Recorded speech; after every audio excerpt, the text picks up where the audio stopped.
Student अर्जन world YouTube channel पर आप सभी स्टूडेंट का स्वागत है। और आप सबके लिए इलेक्ट्रोकेमिस्ट्री के जो ट्वेल्थ बोर्ड का एक चैप्टर है इलेक्ट्रोकेमिस्ट्री, इसका पार्ट बी वीडियो सेशन में हम लोग एंटर कर गए। पार्ट ए वीडियो सेशन में हम लोग 4 लेक्चर दिए थे, जिसमें कि इलेक्ट्रोलाइसिस और फैराडे लॉ पे आधारित सारे टॉपिक को कवर किया गया था। पार्ट बी में हम लोग सिर्फ और सिर्फ एक ही टॉपिक को कवर करते, वो था कंडक्टेंस। कंडक्टेंस में भी खास करके सॉल्यूशन, इलेक्ट्रोलाइटिक सॉल्यूशन का कंडक्टेंस से रिलेटेड सारी टर्म को हम लोग पढ़ते हैं। सॉल्यूशन में जो इलेक्ट्रिसिटी कैरी करने की क्षमता होती है, यानी इलेक्ट्रोलाइटिक सॉल्यूशन में जो इलेक्ट्रिसिटी को, इलेक्ट्रिक करंट को कैरी करने की सामर्थ्य होती है, उससे संबंधित कुछ पैरामीटर है। इस पैरामीटर को हम मेजर करके हम हर सॉल्यूशन का स्ट्रेंथ को पता कर लेते हैं कि कौन ज्यादा इलेक्ट्रिसिटी को कंडक्ट कर रहा है और कौन कम कंडक्ट कर रहा है। तो इलेक्ट्रिसिटी के कंडक्टेंस को मेजर करने के लिए हम लोग टोटली सॉल्यूशन से रिलेटेड केमिस्ट्री में 6 टर्म को पढ़ते हैं। बस यही 6 टर्म में पूरा का पूरा केमिस्ट्री का ये पार्ट भी आपको खत्म हो जाएगा। तो सॉल्यूशन में इलेक्ट्रिसिटी कंडक्ट करने की जो सामर्थ्य है, इसको हम लोग 6 टर्म में डिस्कस करते हैं बच्चे। इसमें से पहला टर्म आप देखिए, जब भी किसी सॉल्यूशन का कंडक्टेंस को बताना हो तो सबसे पहला टर्म आता है रेजिस्टेंस। क्या आता है बच्चों? रेजिस्टेंस। रेजिस्टेंस के बारे में आप फिजिक्स में बहुत पढ़े होंगे। फिजिक्स में कहां पे? इलेक्ट्रोस्टैटिक एंड करंट में रेजिस्टेंस पे बहुत बड़ा लेक्चर आपको दिया गया होगा। बहुत वैरायटी तरीका से किसी भी पदार्थ का रेजिस्टेंस निकालने का तौर तरीका होता है। रेजिस्टेंस जैसा नाम है, इसको हिंदी में बोलते हैं प्रतिरोध। प्रतिरोध का मतलब किसी चीज का विरोध करना। जैसे अगर इलेक्ट्रिसिटी को कैरी करने वाला जो कैरियर है, मेटेलिक कंडक्टर में फ्री इलेक्ट्रॉन है, वो मूव करता है, तो फ्री इलेक्ट्रॉन को आगे बढ़ने से, उसको करंट कैरी करने से जो विरोध करता है, उसको जो अपोज करता है, उसका जो अगेंस्ट करता है, उस फैक्टर को हम लोग रेजिस्टेंस लेते हैं। इसका मतलब अगर इलेक्ट्रॉन को, फ्री इलेक्ट्रॉन को मूव करने से जो विरोध करेगा, वो अगर फैक्टर ज्यादा होगा तो रेजिस्टेंस ज्यादा होगा। तो एक तरह से रेजिस्टेंस को आप बोल सकते हैं प्रतिरोध करने की क्षमता, प्रवृत्ति। तो प्रतिरोध किसका करेगा? विरोध किसका करेगा? तो जो आयंस या फ्री इलेक्ट्रॉन चार्ज को लेकर के आगे बढ़ रहा है, उसको रेजिस्ट करेगा।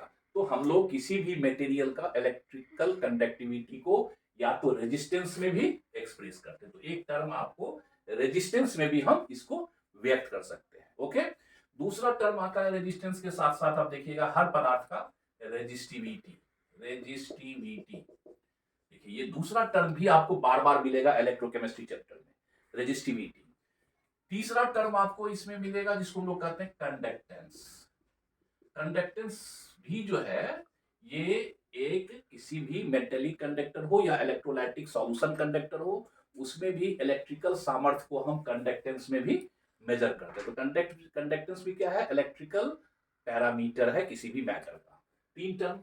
चौथा टर्मोलॉजी जो हम लोग इस चैप्टर में डिस्कस करते हैं पूरे केमिस्ट्री में, जहां से न्यूमेरिकल पूछा जाता है, वो है स्पेसिफिक कंडक्टेंस, है ना। जो फेमस है आपके केमिस्ट्री में स्पेसिफिक कंडक्टेंस, है ना। स्पेसिफिक कंडक्टेंस को बच्चों आप जानते हैं, ये फेमस है कापा के नाम से।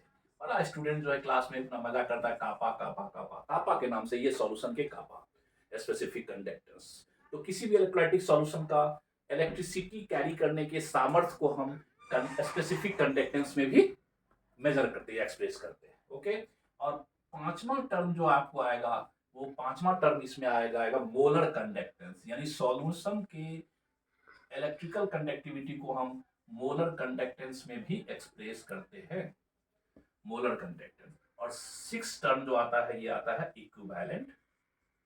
तो कुल मिलाकर के आप ये कह सकते हैं कि सर अगर हमें ये सारे टर्म पे कमांड हो गया, तो आप समझिए केमिस्ट्री में इलेक्ट्रोलाइटिक सॉल्यूशन के कंडक्टेंस पे पूरा मास्टरी हासिल कर लिया। बस ये 6 टर्मोलॉजी ही इलेक्ट्रोलाइटिक सॉल्यूशन के इलेक्ट्रिसिटी कैरी करने के सामर्थ्य को एक्सप्रेस करता है, या तो रेजिस्टेंस के टर्म में, या रेजिस्टिविटी के टर्म में, या कंडक्टेंस के टर्म में। ये 6 टर्म है। ये 6 टर्म को 1 बाय 1 हम लोग पढ़ेंगे, ये है क्या चीज और इसका फॉर्मूला क्या है। पूरा चैप्टर कमांड हो गया आपका कंडक्टेंस। सबसे पहले हम लोग रेजिस्टेंस पे थोड़ा कमांड करेंगे, क्योंकि रेजिस्टेंस ही एक ऐसा इलेक्ट्रिकल पैरामीटर है किसी भी पदार्थ का, किसी भी मटेरियल का, जो उस पदार्थ में इलेक्ट्रिसिटी को कैरी करने के सामर्थ्य को रिप्रेजेंट करता है। तो रेजिस्टेंस पे हम लोग सबसे पहले कमांड करेंगे। तो सबसे पहला टर्म आपको एक्सप्लेन करना है रेजिस्टेंस। ओके, रेजिस्टेंस पे कमांड हो गया। रेजिस्टेंस के मेजर करने के तौर तरीका सीख ले। समझिए आपने किसी भी मैटर का, किसी मटेरियल का इलेक्ट्रिकल प्रॉपर्टी पे कमांड कर दिया। रेजिस्टेंस मतलब प्रतिरोध करना।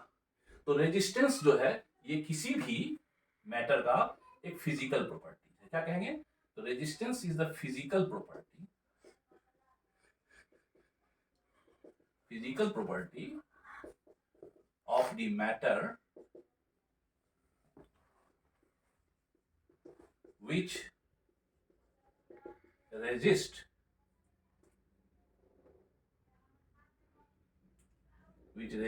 या which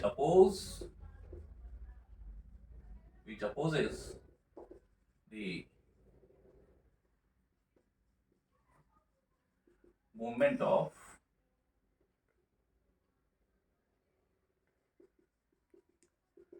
electricity through material। यानी ये फिजिकल प्रॉपर्टी होता है किसी भी मैटर का जो अपोज करता है किसको? इलेक्ट्रिसिटी के मूवमेंट को मटेरियल के थ्रू जितना अपोज करेगा। रेजिस्टेंस, इसको हम लोग शाब्दिक सिंपल भाषा में रेजिस्टेंस बोल सकते हैं।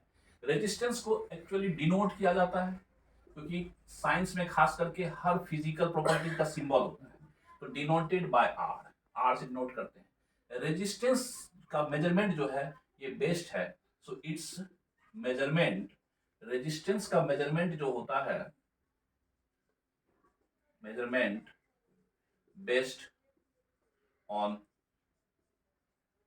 Wheatstone bridge method. यानी ये व्हीटस्टोन ब्रिज मेथड से हम लोग किसी भी पदार्थ का, किसी भी मटेरियल का रेजिस्टेंस को मेजर करते हैं। रेजिस्टेंस का जो मेजरमेंट होता है also based on Ohm's law. इसका मेजरमेंट ओम्स लॉ पे आधारित है। ओम्स लॉ पे इसका रेजिस्टेंस का मेजरमेंट आधारित है। किसी पदार्थ का रेजिस्टेंस पता करने के लिए हमें ओम्स लॉ को पता करना पड़ेगा। इसको लिख लीजिए। रेजिस्टेंस के लिए ओम्स का लॉ आपको ध्यान रखना। किसी भी मैटर का, किसी भी इलेक्ट्रिकल कंडक्टर मटेरियल का अगर हमें रेजिस्टेंस पता करना है तो ओम्स लॉ को ध्यान में रखना पड़ेगा। ओम्स लॉ पे फिजिक्स में बहुत एक्सपर्ट आपको कर दिया गया है। ओके, तो ओम्स लॉ, दो ओम्स का लॉ आपको स्टेटमेंट ध्यान रखना पड़ेगा। पहला लॉ जो है ओम्स लॉ का, ये कहता है किसी भी सर्किट में जो करंट होता है, करंट मतलब करंट जो पास होता है, वो उस सर्किट में टर्मिनल पर उसके पोटेंशियल डिफरेंस और उसके रेजिस्टेंस का इनवर्सली प्रोपोर्शनल होता है। I equal to E by R, I equal to E by R. ये ओम्स का फर्स्ट लॉ है। इसमें देखिए आई क्या है? I is the electric current.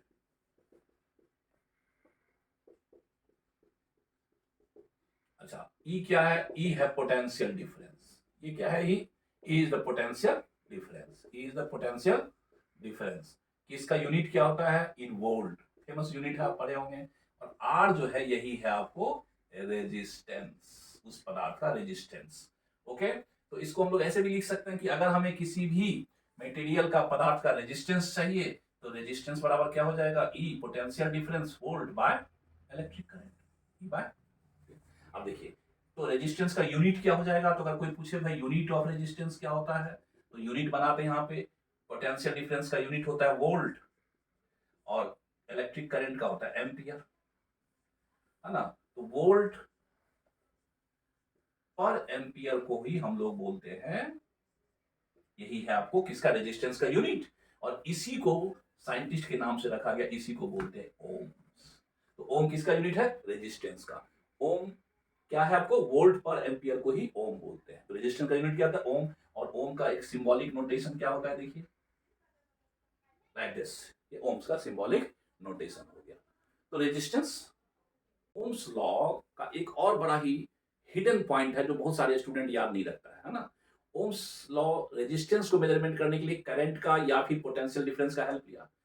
तो इसके लिए आपको सर्किट में जोड़ना, उस कंडक्टर को जरूरत है। लेकिन अगर हमें सर्किट में बिना जोड़े हुए, बिना करंट पास किए हुए रेजिस्टेंस पता करना है तो इसके लिए ओम्स का एक और स्टेटमेंट है। उस स्टेटमेंट को आप ध्यान रखिए। ओम्स ने एक ये और बात कहा कि रेजिस्टेंस जो होता है किसी भी कंडक्टर का, वो उसके लेंथ का डायरेक्टली प्रोपोर्शनल और उसके क्रॉस सेक्शनल एरिया का इनवर्सली है। तो ये स्टेटमेंट, यानी रेजिस्टेंस किसी भी पदार्थ में, मान लीजिए ये अगर आपके पास में एक कंडक्टर है और ये कंडक्टर है आपके पास में, और यहाँ से एक टर्मिनल ए से टर्मिनल बी तक का लेंथ जो है इसका, सपोज मान लीजिए एल लेंथ है इसका, और इसका क्रॉस सेक्शनल एरिया जो है, क्रॉस सेक्शनल एरिया जो होगा कुछ होगा इसका, मान लीजिए ए है आपको, तो कहेगा भाई इस कंडक्टर में, इस मटेरियल में जो आपको करंट पास कर रहा है, तो रेजिस्टेंस कितना हो रहा है उसका, उस करंट को पास होने से विरोध कितना कर रहा है, तो कहता है इसका लेंथ का डायरेक्टली प्रोपोर्शनल, यानी लेंथ जितना ज्यादा होगा रेजिस्टेंस उतना ही ज्यादा होगा, और इसके क्रॉस सेक्शनल एरिया का इनवर्सली प्रोपोर्शनल। ठीक है, इसीलिए आप कई बार देखेंगे कॉपर वायर को एक सॉलिड ना रख करके टुकड़े टुकड़े पतले पतले वायर को बना करके वायर बनाया जाता है, 2 वायर 4 वायर 5 वायर से। इससे क्या होता है, जितना नंबर ऑफ वायर ज्यादा होगा क्रॉस सेक्शनल एरिया ज्यादा होगा, और क्रॉस सेक्शनल एरिया ज्यादा होगा तो रेजिस्टेंस कम हो जाएगा, और रेजिस्टेंस कम होगा तो करंट ज्यादा फ्लो करेगा, विरोध कम हो रहा है, तो रेजिस्टेंस के लिए सेकंड लॉ ये। अब देखिए यहां से अगर प्रोपोर्शनैलिटी साइन को हटाते हैं तो एक कांस्टेंट आता है, ये L/A, ये फॉर्मूला है रेजिस्टेंस निकालने का। इसके लिए बिना सर्किट में बिना करंट फ्लो किए हुए आप रेजिस्टेंस निकाल सकते हैं।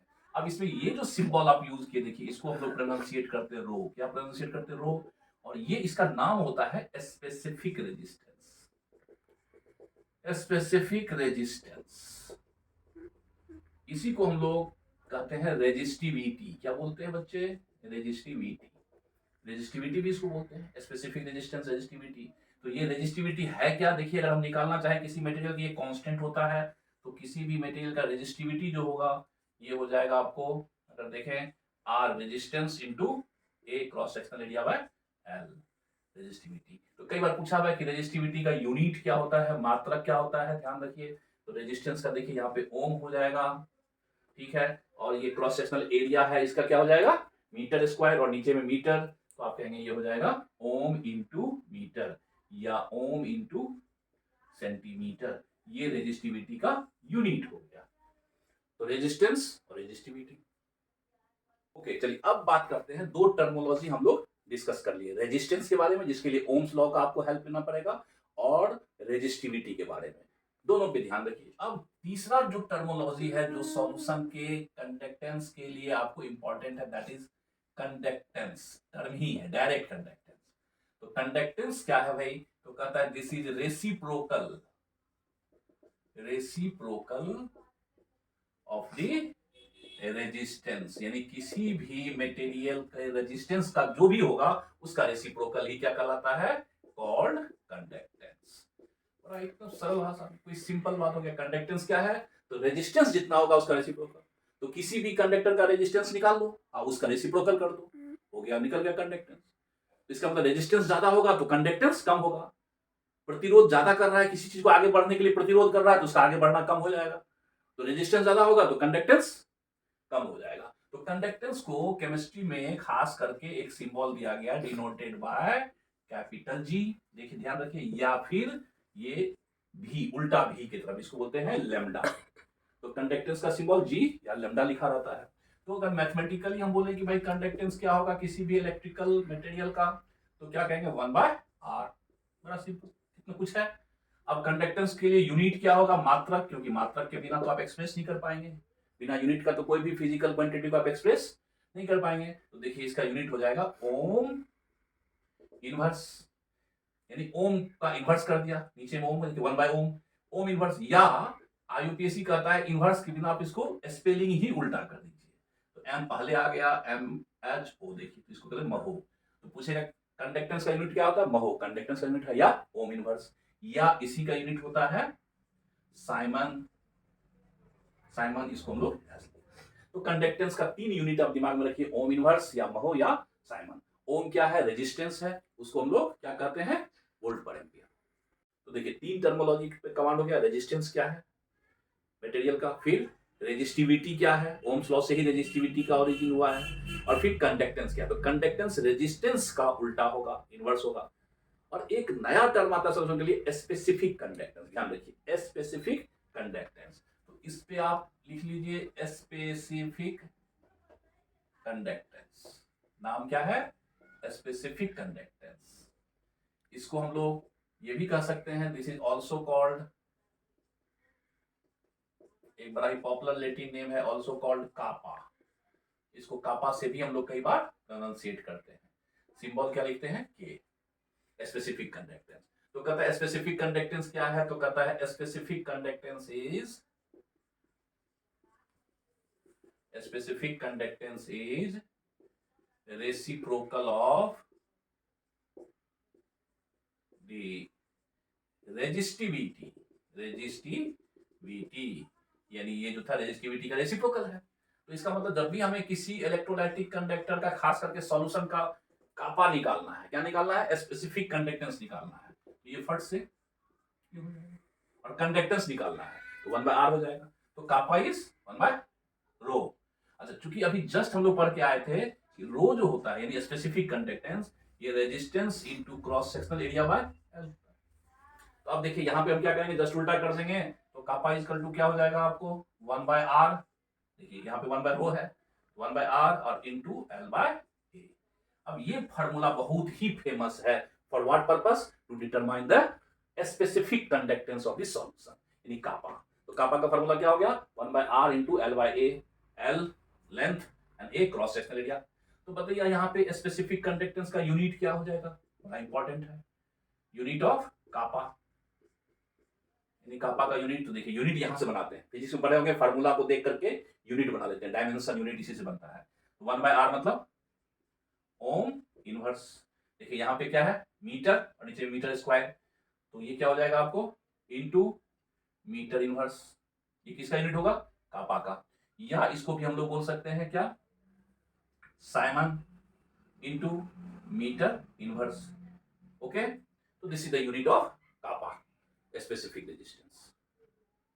अब देखिए स्पेसिफिक कंडक्टेंस जो था जिसको कापा बोलते हैं, वो क्या था 1/r इनटू, ये ध्यान रखिए, ये मैथमेटिकल क्या हो गया 1/r इनटू L/A। देखिए L क्या है, तो सॉल्यूशन के केस में, in case of cell, in case of cell, cell जानते हैं टू डिटरमाइन इलेक्ट्रोलाइटिक। मान लीजिए ये एक सॉल्यूशन है, ओके, और इसमें ये आयंस है, बहुत सारे आयंस होंगे, एनायंस भी है, और इस सॉल्यूशन में आपने क्या किया, मेटेलिक इलेक्ट्रोड ऑफ प्लेट डुबा दिया और इसमें करंट को एंटर करवा दिया, प्लस माइनस जोड़ करके। जैसे ही करंट एंटर किया, तो अब देखिए यहाँ पे क्या हुआ, आपने सॉल्यूशन में ये यहाँ पे प्लेट लगा दिया, ये क्या है प्लस और माइनस, ये है एनोड और ये क्या है cathode, right, anode and cathode. अब देखिए एनोड और कैथोड के बीच में ये जो सेपरेटिंग डिस्टेंस है, ये देखिए इसी को हम लोग L बोलते हैं। तो पूछेगा भाई what is L in case of the electrolytic solution cell, तो L is the separating distance between anode and cathode. तो L पे ध्यान रखिएगा, L क्या है, this is the separating distance between both the electrodes. दोनों इलेक्ट्रोड जो solution में आप डुबाते हैं उसके बीच का सेपरेटिंग डिस्टेंस है L। अच्छा ए क्या है, देखिए ए जो है यहाँ पे, ए के बारे में, तो ये जो प्लेट आप डुबाते हैं सॉल्यूशन में कैथोड एनोड का, इसका क्रॉस सेक्शनल एरिया, यानी इसका cross sectional area, A is the cross sectional area of the electrode, electrode का क्रॉस सेक्शनल एरिया है, राइट। अब देखिए, अब जब भी हम किसी सॉल्यूशन का कंडक्टेंस निकालेंगे, सॉल्यूशन का कंडक्टिविटी निकालेंगे, तो जाहिर सी बात है ये इलेक्ट्रोड जो आपने डिजाइन सेट किया उसको तो बदलेंगे नहीं, तो फिक्स रहेगा। सिर्फ सॉल्यूशन बदलेंगे, कभी पोटेशियम क्लोराइड, कभी सोडियम क्लोराइड, कभी H2SO4, तो ये तो फिक्स हो जाएगा किसी सेल के लिए। इसीलिए L/A को एक नया नाम ही दिया गया। सो L/A इज कॉल्ड, इसको बोलते हैं सेल कांस्टेंट। क्या बोलते हैं बच्चों, cell constant. Cell constant L/A का नाम देते हैं क्योंकि सेल के लिए कांस्टेंट होगा, क्योंकि इलेक्ट्रोड जो होगा इसका सरफेस यानी क्रॉस सेक्शन एरिया भी कांस्टेंट होगा और सेपरेटिंग डिस्टेंस भी कांस्टेंट होगा। ये बदल नहीं सकते आप। बदलेगा क्या, सिर्फ सॉल्यूशन में आयन की कंसंट्रेशन बदल जाएगी, सॉल्यूशन का नेचर बदल जाएगा, लेकिन ये जो है ये कांस्टेंट रहेगा, सेल कांस्टेंट। सेल कांस्टेंट को हम लोग एक डिनोट करते हैं कैपिटल G स्टार से, ओके। तो दैट्स व्हाई कापा जो होगा स्पेसिफिक कंडक्टेंस, हम लिख सकते हैं इसको L/A को, तो ये लिख सकते हैं G स्टार अपॉन R। तो देखिए कापा का दो फार्मूला हो गया, एक हो गया सेल कांस्टेंट बाय रेजिस्टेंस और एक ये फार्मूला हो गया। तो ये हो गया स्पेसिफिक कंडक्टेंस का इंपॉर्टेंट, याद रखिए। देखिए बोर्ड में स्पेसिफिक कंडक्टेंस का कई बार डिफिनेशन पूछा है कि किसी भी सॉल्यूशन का स्पेसिफिक कंडक्टेंस कापा हम किसको कहेंगे। तो देखिए स्पेसिफिक कंडक्टेंस क्या होता है, सॉल्यूशन में टोटल वॉल्यूम है, उसमें टोटल आयंस होंगे, कैटायंस और एनायंस। ओके, तो यूनिट वॉल्यूम में जितना आयंस होगा उसके कारण जो कंडक्टेंस होगा उसको बोलेंगे हम लोग स्पेसिफिक कंडक्टेंस। तो देखिए इसको डिफाइन कर दिया, आप इसको लिख लीजिए पॉज करके कि specific conductance is defined as the conductivity only due to the ions present in per one unit volume of the electrolytic solution. Per unit volume of electrolytic solution में जितना आयन होगा उसके कारण जो कंडक्टिविटी होगा उसी को बोलते हैं हम लोग स्पेसिफिक कंडक्टेंस। क्या बोलते हैं? Specific conductance. ये डिफिनेशन पूछा हुआ कई बार। हम लोग कंडक्टेंस, स्पेसिफिक कंडक्टेंस कापा के बारे में बात कर ली। कापा का वैल्यू, ये जो स्पेसिफिक कंडक्टेंस है कापा, ये कांस्टेंट होता है, इसका वैल्यू डिपेंड करता है। तो ध्यान देखिए, वैल्यू ऑफ कापा मतलब स्पेसिफिक कंडक्टेंस, कापा डिपेंड अपॉन, इसका वैल्यू जो है किस किस फैक्टर पे डिपेंड करता है। Number one, nature of the electrolyte, nature of the electrolyte, her electrolyte का अपना अलग अलग वैल्यूज होता है। Number two, nature of the solvent, किस सॉल्वेंट में आपने पानी में बनाया सॉल्यूशन या किसे बनाया। Three, volume of the solution, solution के वॉल्यूम पे भी डिपेंड करेगा इसका वैल्यू। और फोर, टेम्परेचर, टेम्परेचर पर भी डिपेंड, यानी चार फैक्टर पे इसका वैल्यू डिपेंड करता है। अब देखिए, किसी भी इलेक्ट्रोलाइटिक सॉल्यूशन का जो कंडक्टेंस होता है यानी टोटल वॉल्यूम, वो आयन के कारण होता है। इसीलिए सॉल्यूशन में आयन की मात्रा यानी आयन कितना है उसके अमाउंट के बेसिस पे कंडक्टेंस को दो टर्म में डिफाइन किया गया, एक मोलर कंडक्टेंस और इक्विवेलेंट कंडक्टेंस। मोलर कंडक्टेंस और इक्विवेलेंट कंडक्टेंस यानी किसी भी इलेक्ट्रोलाइटिक सॉल्यूशन का जो भी इलेक्ट्रिकल कंडक्टिविटी होगा वो उसमें प्रेजेंट आयन के कारण होता है, किसी और के कारण नहीं होता है। इसीलिए उस सॉल्यूशन का जो कंडक्टेंस होता है वो उसमें प्रेजेंट आयन के अमाउंट क्वांटिटी के अनुसार भी डिफाइन किया गया। किसके हिसाब से? क्वांटिटी के हिसाब से, कि उसमें आयन का क्वांटिटी 1 मोल में है या इक्विवेलेंट में है। तो कंडक्टेंस को फर्दर हम लोग एक्सप्रेस करते हैं दो टर्म में। किसका? सॉल्यूशन का। कंडक्टेंस कैन बी, ये बड़ा इंपॉर्टेंट है, can be express, can be measured, can be expressed for the solution in two term. First is molar conductance. क्या बच्चों? मोलर कंडक्टेंस, बड़ा फॉर्म ये पूछता है, मोलर कंडक्टेंस को डिफाइन कीजिए। And second is equivalent conductance, यानी लेकिन ये जो टर्म है इक्विवेलेंट कंडक्टेंस, इक्विवेलेंट कंडक्टेंस, ये टर्म खास करके सिर्फ हम सॉल्यूशन के कंडक्टेंस को बताने के लिए करते हैं। मेटेलिक कंडक्टर के लिए इसका यूज हम नहीं करते हैं। मोलर कंडक्टेंस और इक्विवेलेंट कंडक्टेंस दोनों क्या है? इलेक्ट्रोलाइटिक सॉल्यूशन के कंडक्टेंस बताने का एक मेथड है। या तो हम मोलर कंडक्टेंस में एक्सप्रेस कर सकते हैं या फिर इक्विवेलेंट कंडक्टेंस में एक्सप्रेस कर सकते हैं, क्योंकि कंडक्टेंस उसमें प्रेजेंट आयन के अमाउंट पर डिपेंड करता है, आयन के अमाउंट पर डिपेंड करता है। तो मोलर कंडक्टेंस किसको कहता है? तो मोलर कंडक्टेंस कहता है कि मान लीजिए आपका solution V ml, 10 ml, 20 ml, 50 ml है और उसमें आयन जो है वो 2 मोल, 4 मोल, 5 मोल है। तो कहता है कि टोटल सॉल्यूशन का जो कंडक्टेंस होगा पर 1 मोल इलेक्ट्रोलाइट आयन के कारण से, 1 मोल इलेक्ट्रोलाइट के आयन के कारण से जितना कंडक्टेंस होगा उसको बोलेंगे मोलर कंडक्टेंस। तो क्या कहेंगे? The conductance of the V ml solution due to all the ions of per 1 mole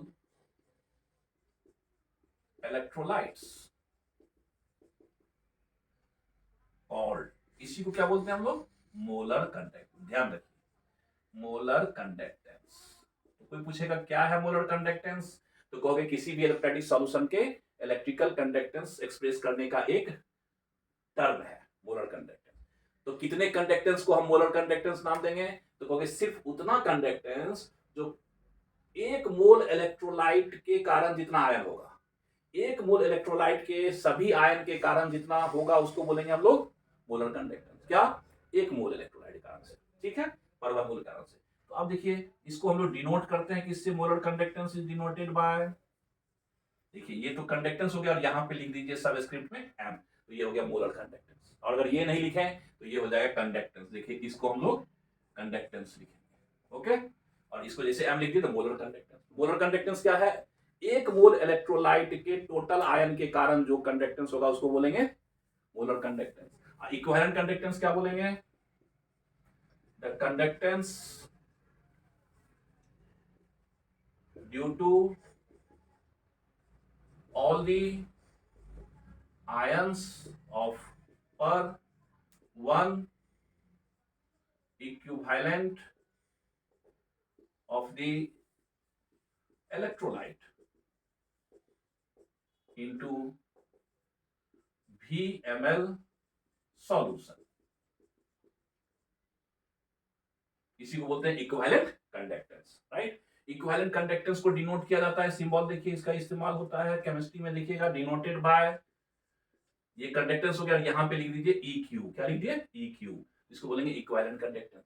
ये पर एक इक्विवेलेंट के कारण से होगा और ये पर वन मोल के कारण से होगा, ठीक है, लिख लीजिए। अब देखिए मोलर कंडक्टेंस को अगर हम किसी भी सॉल्यूशन का निकालना चाहते हैं तो सॉल्यूशन में कोई जरूरी तो नहीं है कि आपने जो है एक ही मोल इलेक्ट्रोलाइट दिया, हो सकता है 2 मोल 4 मोल 10 मोल जितना भी इलेक्ट्रोलाइट दिए, लेकिन आपको निकालना है 1 मोल इलेक्ट्रोलाइट कारण से।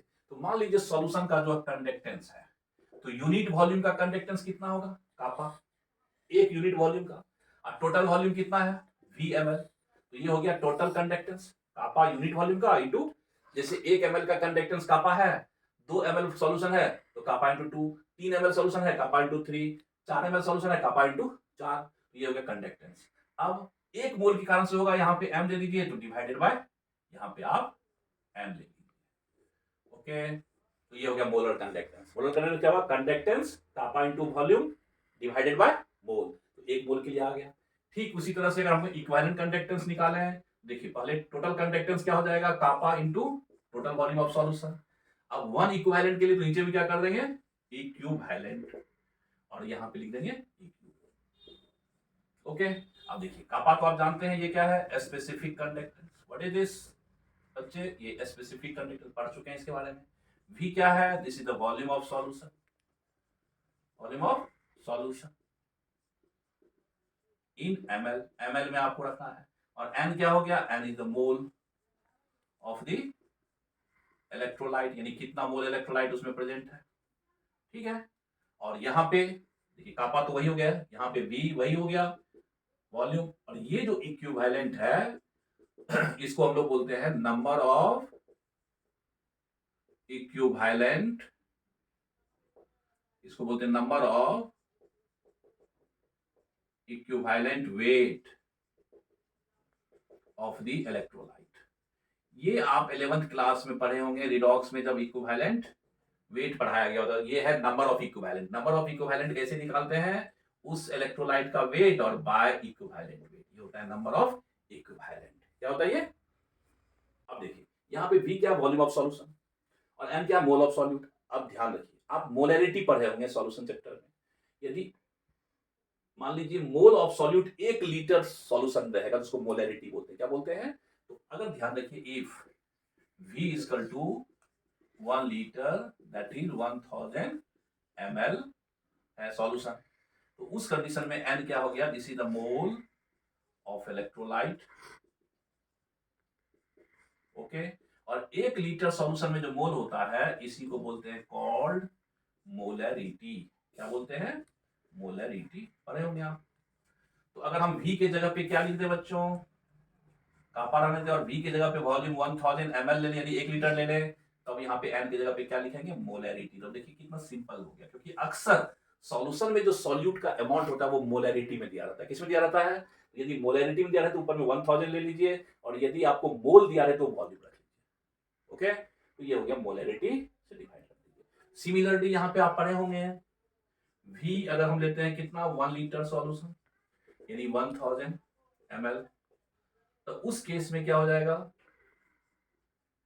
इक्विवेलेंट मतलब हो गया क्या, इक्विवेलेंट जो है number of equivalent of electrolyte will be, अब ये क्या हो जाएगा, ये विल बी नॉर्मेलिटी। क्या बोलते हैं इसको, नॉर्मेलिटी। यानी 1 लीटर सॉल्यूशन में जो इक्विवेलेंट होता है उसको नॉर्मेलिटी बोलते हैं। तो अब अगर मान लीजिए वॉल्यूम की जगह पे हम लोग क्या दे दें, कापा तो दे देंगे, और वॉल्यूम की जगह पे 1000 अगर ले लें तो डिवाइडेड बाय नॉर्मेलिटी। तो अगर आप नॉर्मेलिटी से डिवाइड कर देंगे तो इक्विवेलेंट वॉल्यूम आ जाएगा, और मोलैरिटी से डिवाइड कर देंगे तो ये फॉर्मूला आपको यूज होता है for what purpose, molar conductance और इक्विवेलेंट कंडक्टेंस। अब देखिए कंडक्टेंस जो होता है ये सॉल्यूशन में सॉल्यूट के अमाउंट पे डिपेंड करेगा, सॉल्यूशन के अमाउंट पर डिपेंड करेगा। लेकिन मोलर कंडक्टेंस और इक्विवेलेंट कंडक्टेंस सॉल्यूशन के अमाउंट पर डिपेंड नहीं करता है, ध्यान रखिए। इसीलिए मोलर कंडक्टेंस और इक्विवेलेंट कंडक्टेंस इंटेंसिव प्रॉपर्टीज होता है। थर्मोडायनामिक्स में आप पढ़े होंगे 11th क्लास में। यानी वह प्रॉपर्टी जो सब्सटेंस के अमाउंट पर डिपेंड ना करे उसको क्या कहेंगे हम लोग, इंटेंसिव प्रॉपर्टी। और जो अमाउंट पे डिपेंड करे उसको क्या बोलते हैं, एक्सटेंसिव प्रॉपर्टी। तो मोलर कंडक्टेंस क्या होता है, किसी भी सॉल्यूशन के अमाउंट पर डिपेंड नहीं करता है, इसीलिए molar conductance is intensive property. तो क्या कहेंगे, this is an intensive property. पूछा हुआ है, ध्यान रखिए। यानी इसका वैल्यू, मोलर कंडक्टेंस का वैल्यू अमाउंट पर डिपेंड नहीं करता। This is also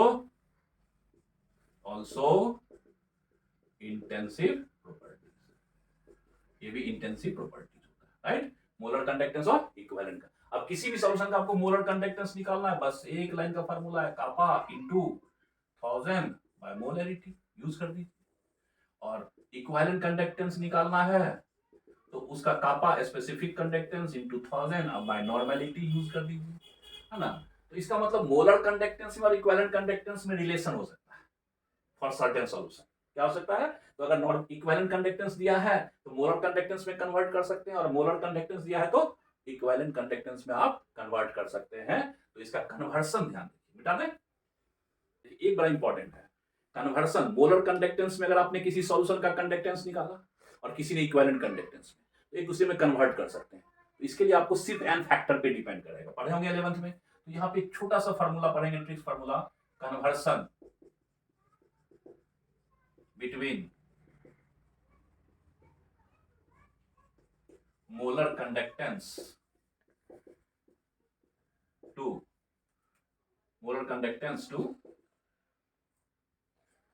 equivalent conductance.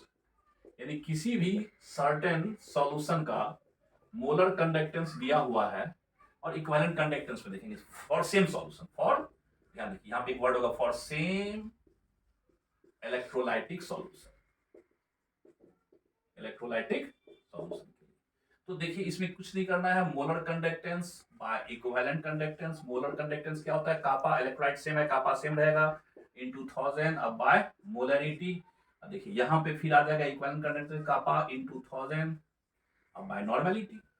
क्योंकि इलेक्ट्रोलाइट सेम है तो इसको हम लोग ऐसे भी कर सकते हैं, ये ऊपर जाएगा तो ये क्या हो जाएगा, कैंसिल हो जाएगा, तो ये आ जाएगा नॉर्मेलिटी बाय मोलैरिटी, ये हो जाएगा। तो जब कभी किसी भी सॉल्यूशन का मोलर कंडक्टेंस दिया हो और इक्विवेलेंट कंडक्टेंस, तो हम कन्वर्ट कर सकते हैं normality into molarity, normality by molarity, ratio हो जाएगा। अब नॉर्मेलिटी और मोलैरिटी के रेशियो को ही हम लोग बोलते हैं एन फैक्टर, अगर आपको याद हो, एन फैक्टर, या इसी को बोलते हैं वैलेंसी फैक्टर। क्या बोलते हैं बच्चों, valency factor of the electrolyte, जो हर इलेक्ट्रोलाइट का अपना फिक्स होता है, ये वैलेंसी फैक्टर है। क्या है ये, वैलेंसी फैक्टर है। तो जब कभी आपको किसी सॉल्यूशन का मोलर कंडक्टेंस और इक्विवेलेंट कंडक्टेंस में बदलना हो तो बस ये फार्मूला ध्यान रखिए, molar conductance is equal to equivalent conductance और इनटू एन फैक्टर। किसका एन फैक्टर बच्चों, ये इलेक्ट्रोलाइट का यूज कर लेंगे एन फैक्टर।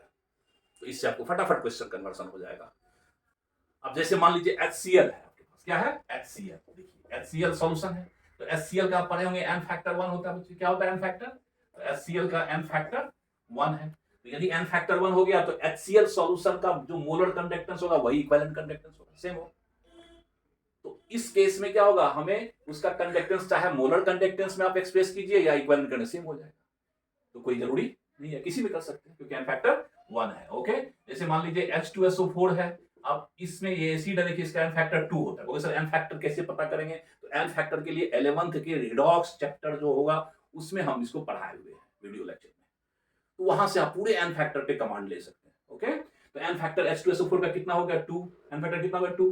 तो जाहिर सी बात है H2SO4 का अगर सॉल्यूशन है तो उसका एन फैक्टर 2 हो गया, तो उसका मोलर कंडक्टेंस क्या होगा, इक्वल कंडक्टेंस ज्यादा हो जाएगा, डबल हो जाएगा। तो मोलर कंडक्टेंस अगर कोई 1 एन फैक्टर वाला इलेक्ट्रोलाइट है तो उसका मोलर कंडक्टेंस वही होगा जो इक्विवेलेंट कंडक्टेंस होगा। और यदि एन फैक्टर 1 से ज्यादा है, डाई है, 3 है, 4 है, तो उस कंडीशन में मोलर कंडक्टेंस ज्यादा होता है। तो इतना आपको ध्यान रखना है, किसी भी इलेक्ट्रोलाइटिक सॉल्यूशन का मोलर कंडक्टेंस अक्सर या तो इक्विवेलेंट कंडक्टेंस से ज्यादा होगा या बराबर होगा। समझ गया? बराबर कब होगा, जब एन फैक्टर 1 होगा, तो जितना इक्विवेलेंट कंडक्टेंस होगा उतना ही मोलर कंडक्टेंस होगा। लेकिन कभी भी never, molar conductance never be less than equivalent conductance, कभी भी से कम नहीं होगा। ठीक है, अब हम लोग अभी जितना पढ़े इसके सारे एनसीईआरटी का क्वेश्चन हम लोग नेक्स्ट सेशन, क्वेश्चन सेशन में करेंगे कंडक्टेंस से रिलेटेड। और इसके बाद जो नेक्स्ट लेक्चर आपको पढ़ाएंगे उसमें हम सब बताएंगे कि फैक्टर्स, कौन कौन फैक्टर है जिस पर सॉल्यूशन का कंडक्टेंस डिपेंड करता है। ठीक है, नेक्स्ट वीडियो लेक्चर में। लेकिन अभी हम लोग सिर्फ इंट्रो लिए कि रेजिस्टेंस क्या होता है, कंडक्टेंस क्या होता है, मोलर कंडक्टेंस क्या होता है, स्पेसिफिक कंडक्टेंस क्या होता है। 6 टर्म पढ़ाया है आपको और 6 का सारे रिलेटेड जो फॉर्मूला बताया है, याद रखिएगा। Resistance, conductance, resistivity, specific conductance और मोलर कंडक्टेंस और इक्विवेलेंट कंडक्टेंस, 6 टर्म। चलिए